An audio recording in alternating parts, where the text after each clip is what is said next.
Hey everybody, welcome to Who Let the Dogs Out. Today we got a Q&A for you. What are we talking about today, Sal? We're talking about exercising dogs with heartworm, rescue puppies that hide away, and would you class a dog that does an unwanted behavior as aggression? Okay, that's what we're talking about today, folks. If you want to hear about that, stick with us. Who let the dogs out? Who let the dogs out? Welcome to Who Let the Dogs Out, the podcast designed to help you enjoy life with your best friend without all the frustrations. Join us each week as we help families across the country do just that. I'm your host, Corey, and I'm joined by my co-host, Sally. Yeah, and like we said, today we're doing a Q&A. We've already told you what we're talking about today. For those of you who are new to the show and don't know us, my name's Corey. I'm the founder of Wonder Dog Training. Started the first day of 2018. Since then, we've trained thousands of dogs and thousands of families across multiple cities and multiple states. And yeah, that's who I am. And who are you? I'm Sally. I'm administration. I've been with Corey since 2019 and do things in the background as well as this podcast. Yep. So that's who we are. We got a couple trivia questions for you. Yeah, we're going to do two trivia questions. So, number one, what part of a dog's body is as unique as a human fingerprint?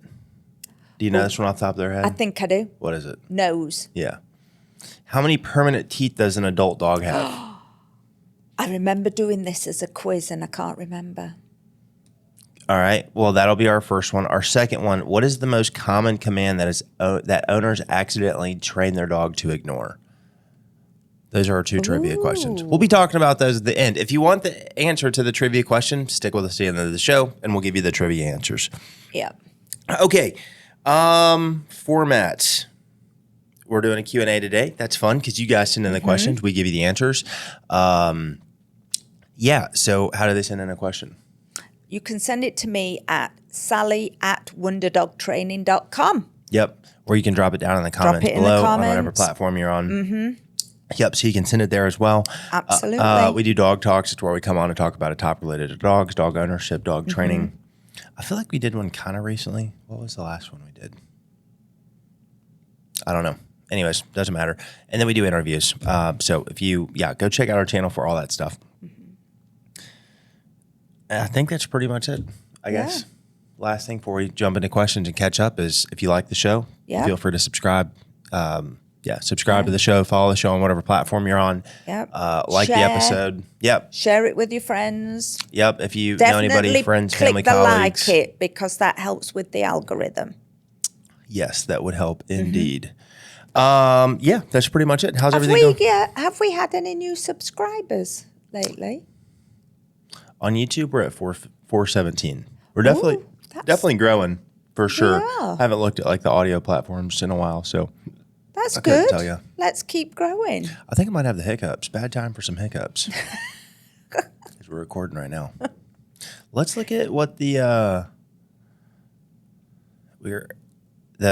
thought we'd get more views on the World Cup breed trivia personally, but that was a fun episode. Well, many people, it's America. I don't think many people are into what you call soccer. Right. But we are. We call football. England's out, by the way. They are. We got our last game. This podcast is actually going to come out after the last game. It's Argentina and who? Argentina, Spain. Argentina and Spain. Yeah. So that'll be cool. That'll be Sunday. Yeah. They're all thinking it's Messi's last World Cup. Probably. Because he's in his late 30s, so. Yeah, probably. Yeah. Well, anyways, what were we talking about? I think we were catching up. We're going to do some catch-up. Yeah. Well, how's everything going? Pretty good. Pretty good. So the boy has actually come with me to work today.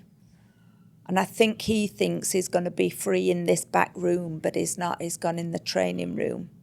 He's not used to that. He's come for some socialization. That's what I think he needs, actually. Why would he need socialization? Because he's not around many other dogs. We don't see too many on our walk.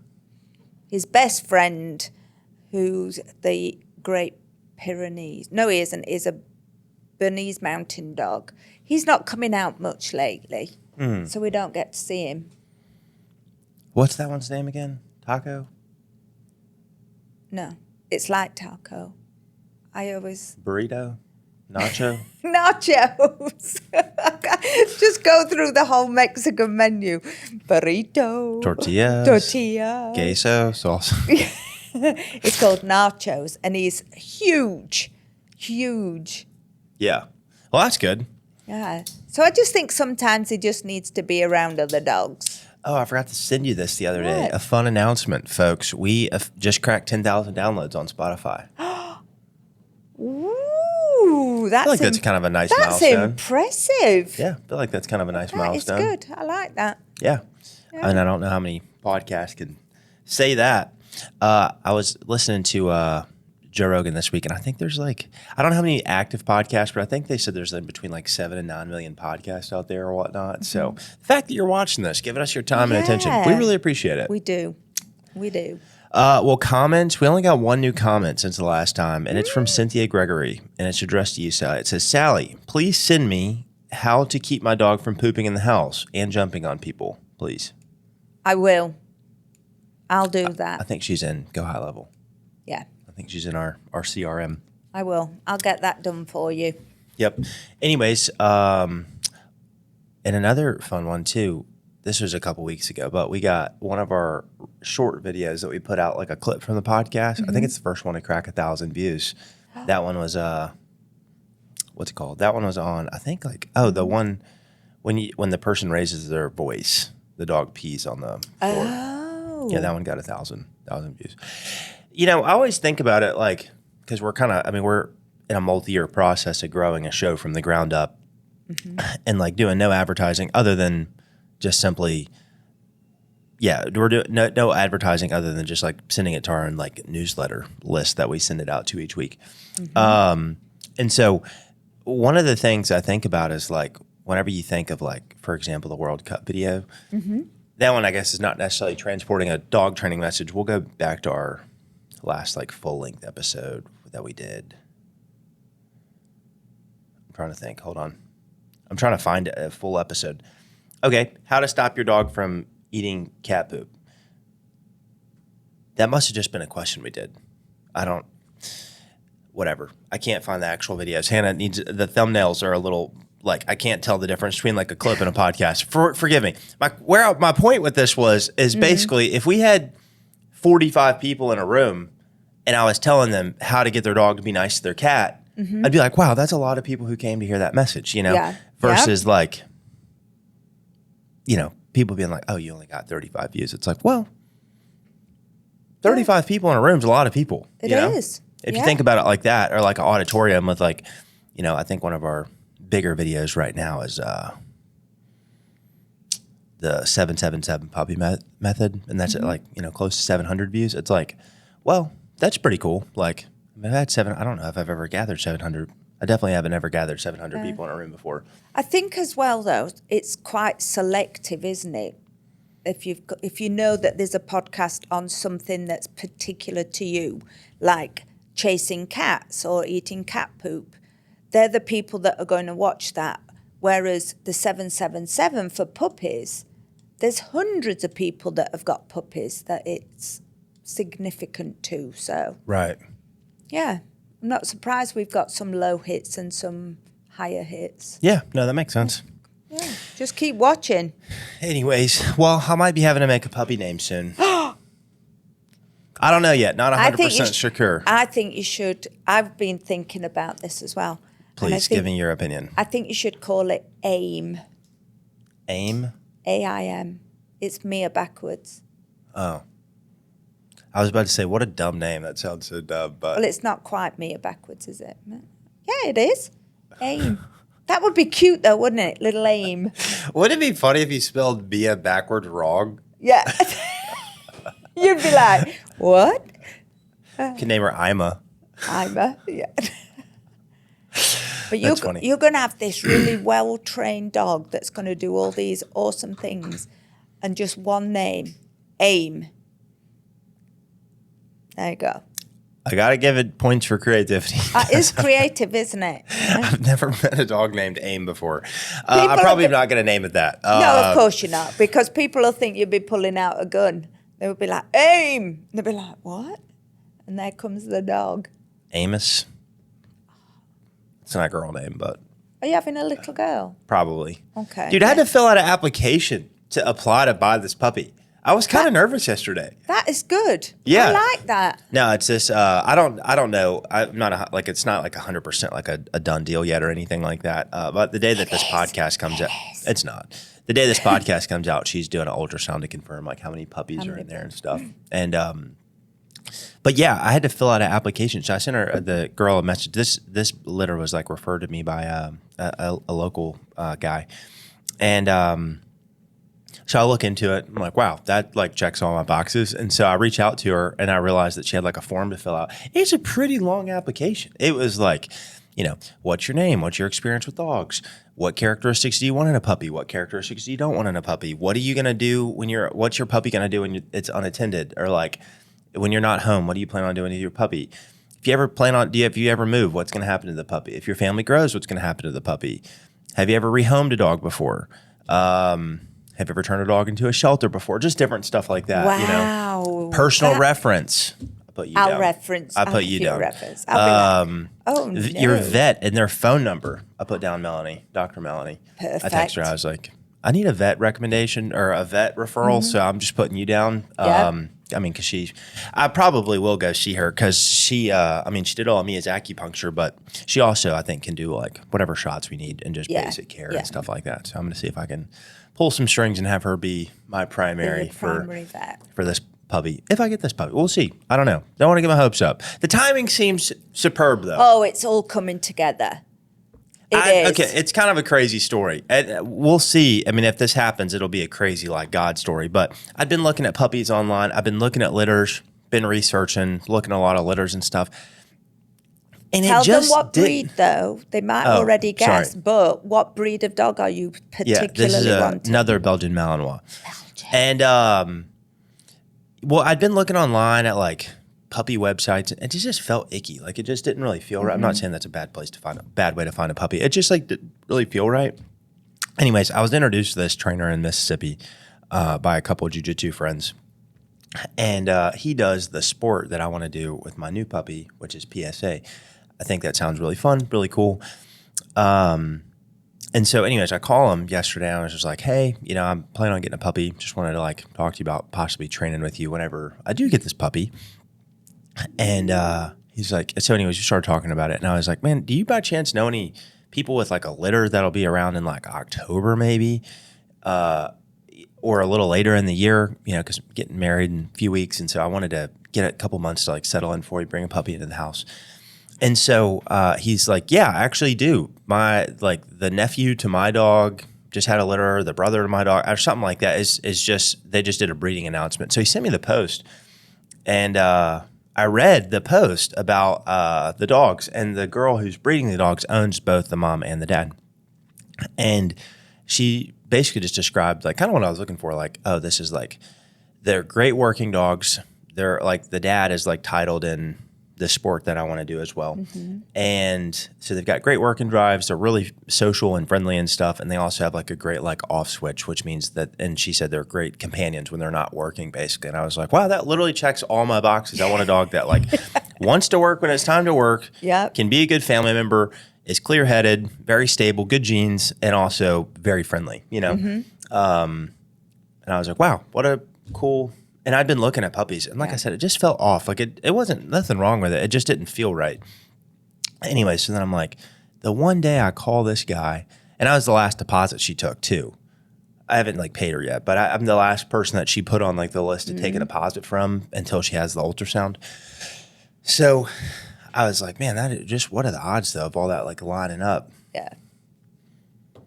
And it is lined up. I know, because literally it's like, the puppy. You get the puppy in the middle of August, which is exactly when I wanted to get a puppy, Yep. So anyways, we'll see. I'm hoping it all works out just based off this. So that'll be cool. It's going to be cool. Yeah. But Paige has been out of town and she's been really busy. So I hadn't talked on the phone. So I hadn't really told her like the whole story. I just said, hey, I think I found us a puppy. So she might come home to a puppy. Gonna run me a story back one time. Her be like, don't get a dog while I'm out of town. You're coming home to a puppy. Poor Paige. This is going to be wonderful. Yeah. Anyways, Yeah. but yeah, we'll see how it all goes. We'll see how it goes. So, but yeah, I'll be picking some dog. If you think you got a good female Belgian Malinois name, drop it in the comments below. Let's see your recommendation. You don't like mine. It's on the mental list. Aim is more of a male dog, I think. If I got a boy dog, I'd name it Rip, 100%. Would you? Yeah, I would definitely name it Rip. That'd be cool. That'd be a cool boy name. I love Yellowstone. Rip, just such a character. You could call her Montana. It's like 3 syllables. Oh, yeah. Montana. Yeah, 3 That's syllables. 3. Is that how you check your syllables? Yeah. Tapping your chin. It's my public school education. Instead of tapping it out, Montana. Apparently, go, every time that your chin hits your... Yeah. I can't be the only one who learned that in school. Tell them why you don't want 3 syllables. I think it's easier to call a dog a 1-syllable name. 1 or 2. Yeah. 2 syllables. Yeah. Solely. I just did it in my head without. Yeah, I don't know. That'd be a lot to yell. I thought about the name like Sky because that's what Mia's name was originally. Yeah. And then I changed it to Mia because she was going to be at Mom. So we named her Mama Mia, but yeah, probably. I don't know. I don't really like the name Sky that much. So we'll see. It'll come up when you see that puppy. You'll be like, this is the name. I can see Paige giving me a bad name idea. Like Fluffy. Something. You got this real working dog, well trained, and you're going, Fluffy. Come on, Fluffy. What's the like stereotype of like a big guy and a little dog? It's like Tiny and Biggie or something, Tidy or something. You know, the guy's called Tidy and the little Chihuahua is called Biggie or something. Yeah, called Not Thor. stereotype, but like a joke. My dad, my parents, when they had their pub, and they had like security dogs, they were named like really little doggy names. So the Rottweiler was called Trixie, and the German Shepherd was called Dinky. So when you said, I'm going to go get the dogs, I'm going to go get Trixie and Dinky, people would laugh because they sound like Yorkies. And then these 2 would come out. And they'd be like, okay. I would leave the bar if that was the case. Yeah. I'm causing a ruckus, and guys, I'm getting Trixie and Dinky. Okay, go ahead, buddy. Yeah. I'll be here. I'll be here. Go get them. Yeah. And then they come out. And you go, watch them. And they go, Yeah, that'd be good. they'll be That'd like, okay, we're going. Yeah. Yeah, it's going to be fun, though. I've been thinking today about what I want to do. And I'm like, I need to write out a good training plan or something. Yeah.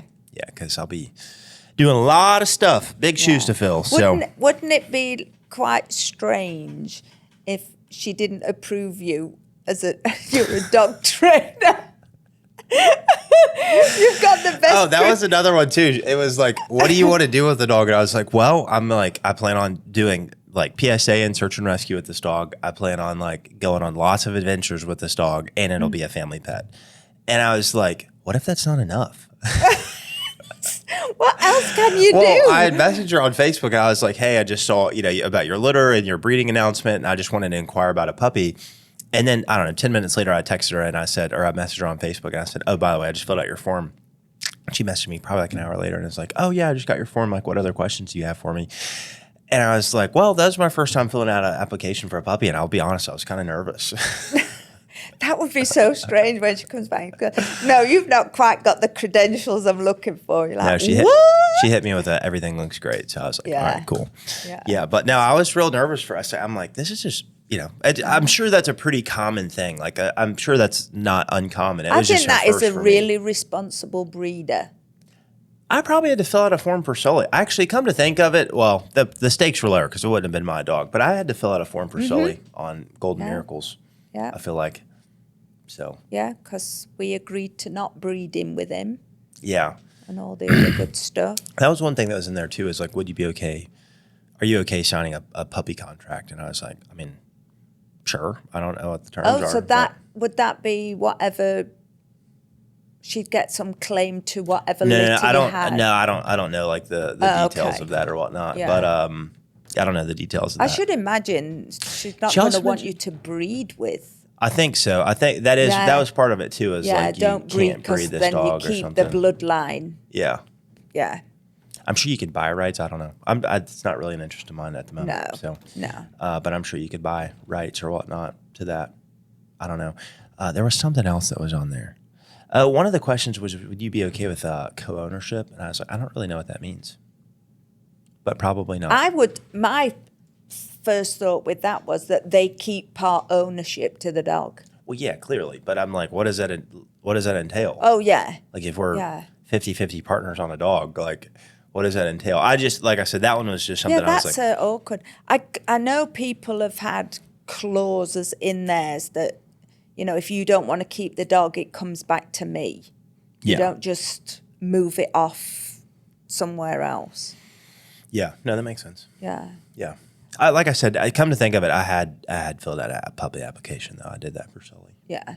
I'm not surprised. Yeah. But no, I mean, I think it's very responsible too. Yeah. Yeah. He'd make a wonderful daddy. Who? Sully. Oh, yeah. We should buy some rights. I don't think I could cope with it. We should. I mean, what if we started Yeah, we could just sire him Wonder out. Dog though, puppies? Oh, yeah. Wonder puppies. Wonder Sullies. Wonder puppies. Wonder That's a puppies. joke, guys. Anyway, watch this space, everyone. Let's get some questions, folks. Let's get to what we're really here for. Okay, first question for you. My dog has heartworm and is being treated for it. I can't exercise her too much, so what could I do to keep her stimulated and engaged? Yeah. Well, I'm sorry to hear that. I know that that's probably tough just because. Yeah, we've had quite a few people though, haven't we? With train, have either had to put training on hold, or Right, yeah. they can't start for training until they've gone through their treatment. Yeah. So. Yeah. Well, once again, like I said, sorry to hear that. I know that's not fun for you or for the dog. Or for the doggy. I do feel like there's a good like PSA. Make sure your dog's heartworm meds are up to date, especially living here in the South where we have so many mosquitoes and stuff. That's how dogs get heartworms is from mosquito bites. So make sure your dog has their heartworm meds up to date. Yeah. In regards to what can you do, I don't think much, unfortunately. There's not much. You can't I mean, get them excited. yeah, I mean, you got to let them out to go potty. I mean, I don't know, maybe like a light walk around the backyard or something, maybe loop the yard a few times or something like that, you know, but I know they have to mostly be crate bound during that period of time. Yeah, I mean, you do like fun stuff, like make them like work for their food and stuff like that and, you know, give them stuff to do, but there's just not much. There's not much there. You can get some put some peanut butter in a Kong, you know, freeze it. Yeah, you know, that's a good one. make a licky ball out of some broth or something like Yeah. that. You know, Yeah. like you could come up with some fun brain game stuff, but unfortunately, there's just not much you can do. You know, I'm not a vet, so I'd probably talk to the vet about what's the lightest form of exercise you could do. Like clearly they can't get excited, they can't sprint, play fetch, go swimming, go to the dog park. Clearly they can't do things like that. But I don't know. What does your vet say? They can go for maybe like a light walk or something because they have to go out for a potty break. Yeah, you know? they do. So There's got to be a little bit of movement, haven't there? They yeah, can't to just some be- degree. So Yeah. maybe just ask your vet what's Yeah. the lightest thing they can do in order to what's the lightest thing they can do, you know, in order to Yeah. But those licky treats and putting something on one of those lick mats, Yeah, 'cause that could work. that's quite soothing, isn't it, for dogs to do some licking? Yeah. So So something like that. I hate to hear Yeah. that though. Like I said, that's not doggy not fun. puzzles where you hide the food, like Corey says, make them work for the food. Yeah. By the way, when I was saying make sure your dog's heartworm meds are up to date, I'm not saying yours weren't. Typically, I mean, this happens a lot with like rescue dogs. Rescue so I'd dogs, assume this dog yeah. was probably a rescue dog or something like that. But Yeah. if it's your But that's dog, a good message out there. Make sure you're up to date on your what did Bob heartworm. Barker always used to say? Spay and neuter your pets, folks. At the end of the Price is Right. I don't know. Did he? Did he? Yeah, every episode they said something about that. Okay. All right. We got to find out. Spaying and neutering doesn't stop them getting heartworm, by the No, way. I know, but I know. I was just saying, like, it, because we were reminding people to. Yeah. We need to. Well, you used to have yours on your calendar. Mia's monthly maintenance. Oh, yeah. I guess it's off my calendar now, isn't it? Yeah, it's gone. But it'll come back soon. On my Anyway, to-do so- list every day, I still have take Mia out, let Mia do bite work. Well, I crossed it off, but I'll switch it back whenever I get a new puppy. All right, just I'm relax. sorry, Trying to move on. He ended every Price is Right show famously by saying, help control the pet population. Have your pet spayed or neutered. And we'd add one line to that and make sure your heartworm is up to date, folks. That'll be our sign off. Apparently, Heartworm. Drew Carey does the same thing. He still ends every show like that, apparently. Oh, carried So. on the tradition. Okay, right. then, sir, let's do the second one. I've rescued a 4-month-old puppy and it just wants to hide under the furniture and won't come out. What should I do? That's also sad. And I'm also sorry to hear that. That's no fun. The biggest thing I would say is that you're going to have to get the dog to come out from under the furniture. I was just listening to another trainer's like doggy Q&A this morning on the way here. It's a guy I used to listen to a lot. He mostly interviews like military people and stuff, but he also owns a dog business where he sells like protection dogs and stuff. And he's got, I'd say his start to training is a lot more like positive reinforcement, which is great. He bases most things off of like dogs have to eat every day, so that he makes all the dogs work for their food. I would say the biggest thing here would be like the dog is we want to discourage this behavior as much as possible. Yeah. So by like the dog is not. Dogs don't commit suicide, so the dog's going to have to come out and eat and drink water. So I would put the food bowl. I would make the dog come out to get its food, basically. To get food and, food and water. And then I'd probably try to block whatever furniture the dog's under. I'd try to make the dog world pretty small. So if bedroom doors are open and the dog's hiding under the bed, I'm going to, close all the bedroom doors so the dog can't go under the bed. If it's going under the couch, I'm going to get some pool noodles and block the couch off, things like that. I'm going to start trying to do something to make sure that the dog can't continue to go hide and stuff. I'm not going to encourage the behavior by like putting the dog's food and water near it. There's also same advice Jackson Galaxy gives out for cats, like cats that go hide and stuff like that. He's like, a lot of people want to coddle the cat and put the litter box and the food right next to the bed where the cat's hiding under, or the closet or whatever it is, or put it in the closet. He's like, don't do that. Like, you have to get the cat to come out to do its stuff, So I'd say not cat trainer by any means, but I remember when I read his book to learn about cats, he said the same thing. So you don't want to like put the food or water near it to encourage us. We want to pull the dog out of this. I'd say the next thing is just like keep the dog on a leash in the house. So that way we can start kind of forcing the dog outside their comfort zone to actually like, come out from under that space and stuff a little bit. And you always say get down to their level, don't you? So sit on the floor, entice them out with some treats, make it fun. Yeah. Do some positive interaction so they're not so fearful. Yeah, for sure. Yeah, I mean, you just gotta get them out though. I mean, that's kind of the big thing, because I guess you could say I'm more of like an exposure therapy kind of guy when it comes to this kind of stuff. It's just like the best way to get the dog to not be scared is expose to the stuff the dog that is. And if the dog's only 4 months, the likelihood of it's probably likely not had severe or traumatic experiences just yet, especially if you got as a rescue. That would cause it to be like that. So that kind of eliminates the nature side of the argument, meaning that this would be more nurture. So, that means we're dealing with this like on a, genetic level, which is going to be tougher to change, but it can be worked through over time through training and repetition and stuff like that. So we forget though that sometimes these dogs are a little overwhelmed, aren't they? Yeah, absolutely. They're used to being maybe with siblings, or they've been in a small area and not being able to just like wander, and then they come to this new home, different sights, smells, sounds, goes back to the 777 method. So patience as well. Yeah, absolutely. Yeah, be patient. Yeah, be patient. I think that's kind of it on that That's a answer. good- yeah, I would that's a once again, sorry to good hear one. that, but you've done a nice thing for this dog, so just be patient. Okay, here's a really interesting one, and this was from a gentleman who called in the other day. Okay, so he's got 2 dogs. One of the dogs protects the older dog, who is quite a timid personality, especially against the neighbour's dog.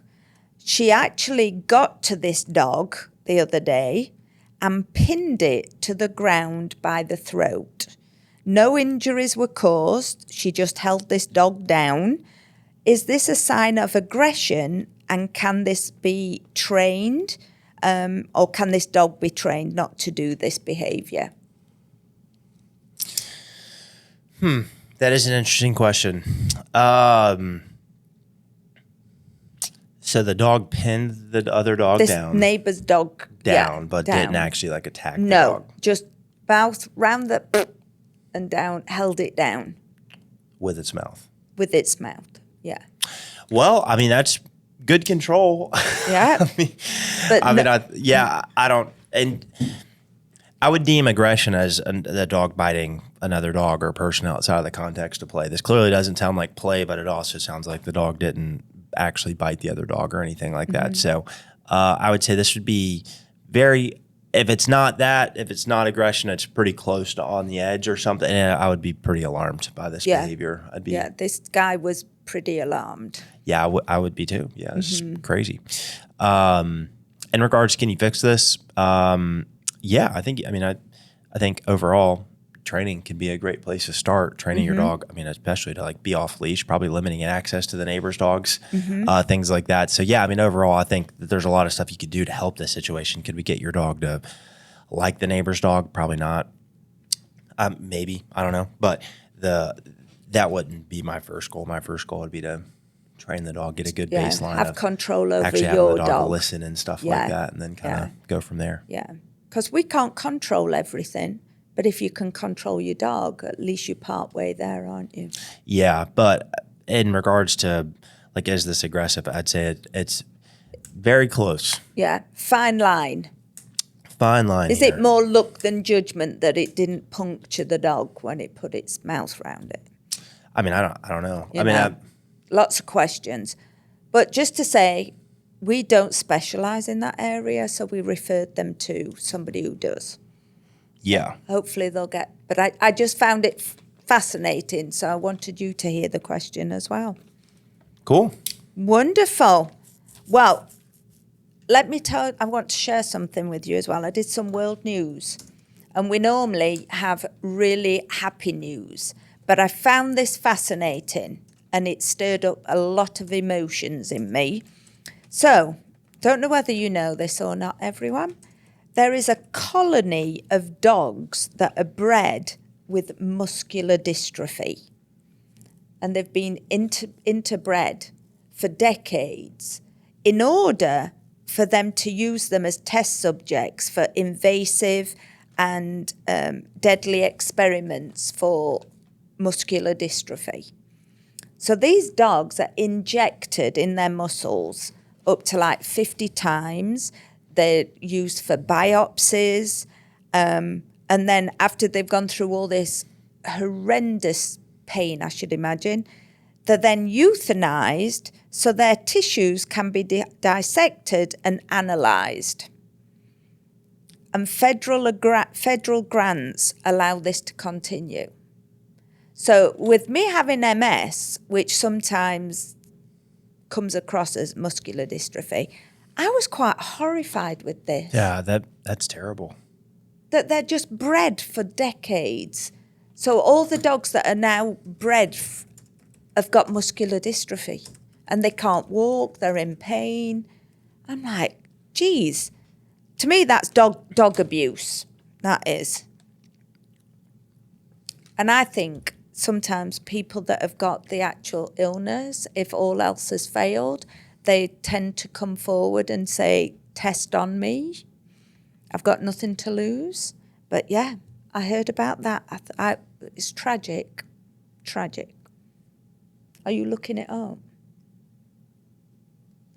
No, I was looking up something different because another one that's kind of crazy. That's pretty horrifying, but similar.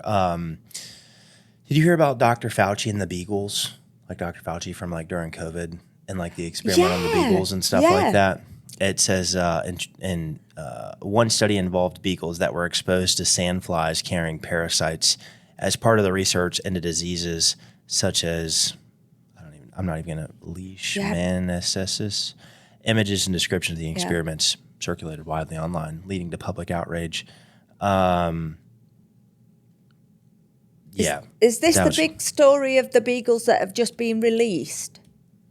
There's somewhere that... No, I heard about this. Yeah, there's another one back. where these dogs that have been experimented on have all been... I think there's something, if I remember rightly, I think there's like 120 dogs that have been released from this centre, whatever you class it as, that have been used for testing.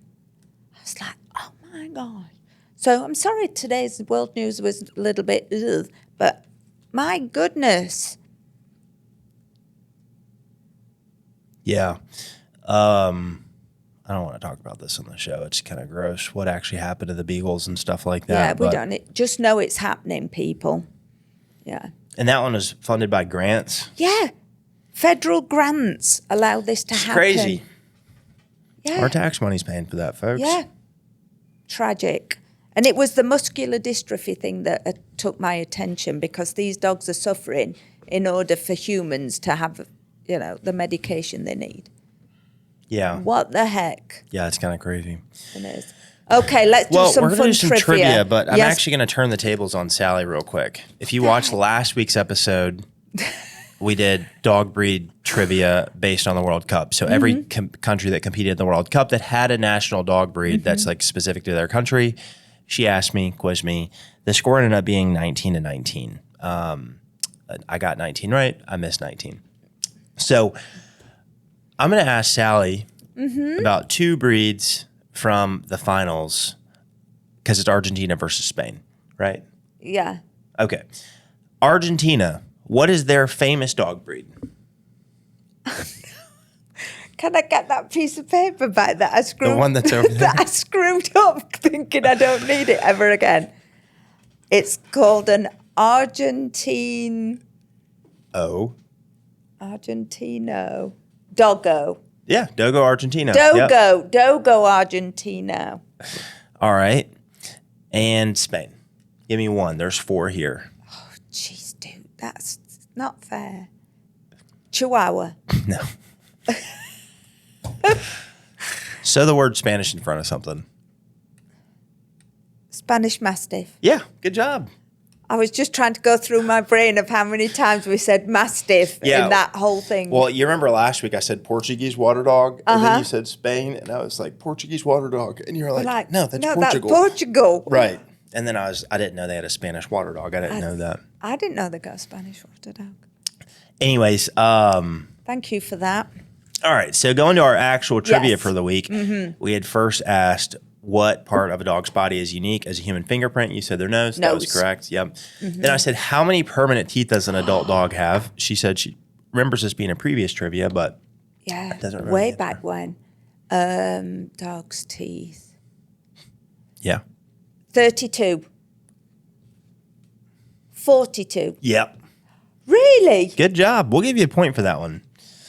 Ooh. And this last one, what's the most common command that owners accidentally teach their dog to ignore? Because it's repeated so many times without follow through.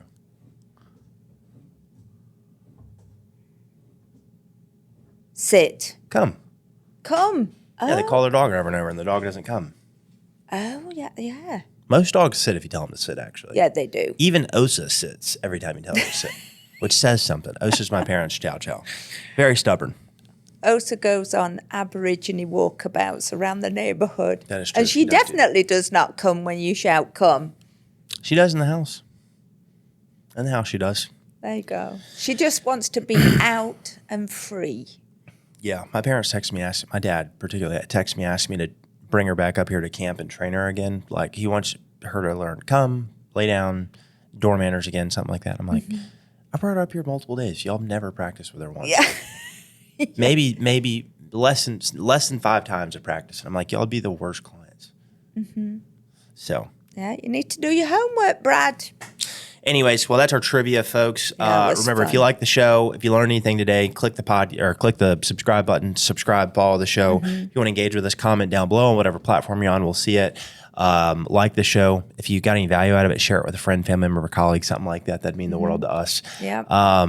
Yeah, that's pretty much it. Remember, you can get your dog trained. That can get you some peace, but the only way to true peace is to walk daily with the Prince of Peace. That's Christ Jesus. We'll talk to you later, folks. Bye. Bye.